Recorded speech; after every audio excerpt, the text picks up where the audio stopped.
The big political story this morning. Overnight, President Trump marking his 100 days in office with that rousing campaign-style rally in the battleground state of Pennsylvania, which helped put him over the top back in November. Trump skipping the annual White House Correspondents Dinner, where the president is normally the guest of honor, and ABC's David Wright is covering it all from Washington. David, good morning to you. Good morning, Dan and Paula. You know, this was the first time since 1981, 36 years since the sitting president has blown off this dinner. And that was right after Ronald Reagan was shot, so he had a pretty good excuse. And even so, he managed to make a phone call from Camp David. Make no mistake, this was a snub. And it led to two feuding perspectives going head-to-head, one in Washington, one in Harrisburg, PA. The President of the United States of America. While the president held a campaign rally in the Rust Belt, a large group of Hollywood actors and Washington media are consoling each other in a hotel ballroom in our nation's capital right now. A bizarre split-screen moment.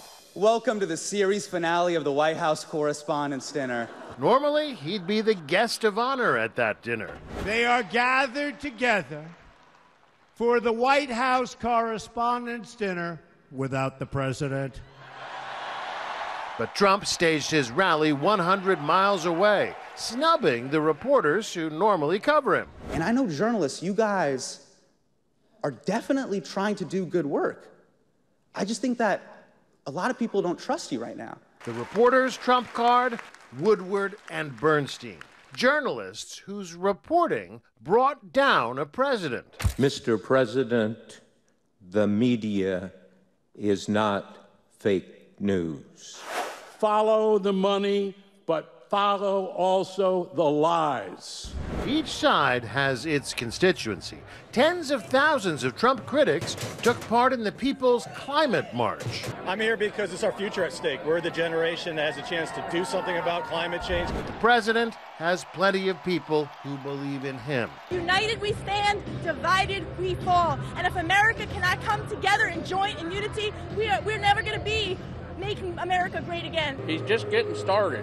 You got to give the man a chance. Now, these two feuding events showed the stark divide between the president and the press corps he loves to rail against. And it's a divide that hasn't been this deep in years. There's room for improvement on both sides. As the comedian last night, Hassan Minhaj, pointed out a very smart observation. He said, "We live in a strange time where trust seems to be more important than the truth." Dan and Paula? That's so true. And you're right, there is room for improvement on both sides. But David, the president earlier this week said that we could end up having, quote, a major conflict against North Korea. Just last night, he commented again. Any clarity on military action? What exactly did he say?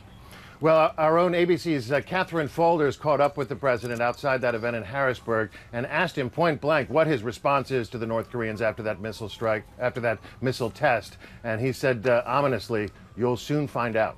Dan, Paula? David, thank you.